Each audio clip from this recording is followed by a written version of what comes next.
Asian Pacific society of রেসপাইরোলজি অর্থাৎ এপিএসআর এর একটা সম্মানজনক অধ্যায় হচ্ছে প্রতি বছর এই ধরনের একটা কংগ্রেস করা। এবারের এই কংগ্রেসটা হচ্ছে আমাদের ম্যানিলাতে, এবং বাংলাদেশ থেকে আমরা বহু সংখ্যক ডেলিগেট এখানে উপস্থিত হয়েছি। আমাদের অনেক ফ্যাকাল্টি আছে, বিশেষ করে বাংলাদেশ লাং ফাউন্ডেশন এখানে বড় একটি উপস্থিতি বরাবরের মতো এবারও আছে।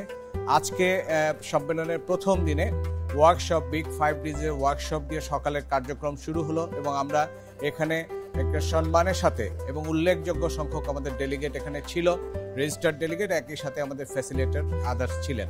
আমরা জানি যে এখানে আমাদের অনেকগুলো বৈজ্ঞানিক প্রবন্ধ উপস্থাপিত হবে এবং সবার সাথে একটা আন্তর্জাতিক পর্যায়ের একটা সম্মানজনক মত বিনিময় আমাদের মধ্যে হবে।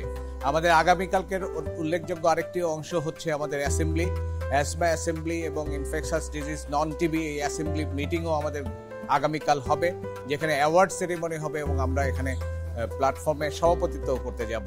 আমরা মনে করছি যে বাংলাদেশ লাং ফাউন্ডেশন ধারাবাহিকভাবে এবারও তার উপস্থিতিকে সরবভাবে প্রমাণ করছে, এবং তাদের এই রকম সরব এবং অ্যাক্টিভ উপস্থিতি আগামী দিনে এপিএসআর এর কার্যক্রমে বাংলাদেশের ভাবমূর্তিকে আরও উন্নত করবে বলে আমি আশা করছি।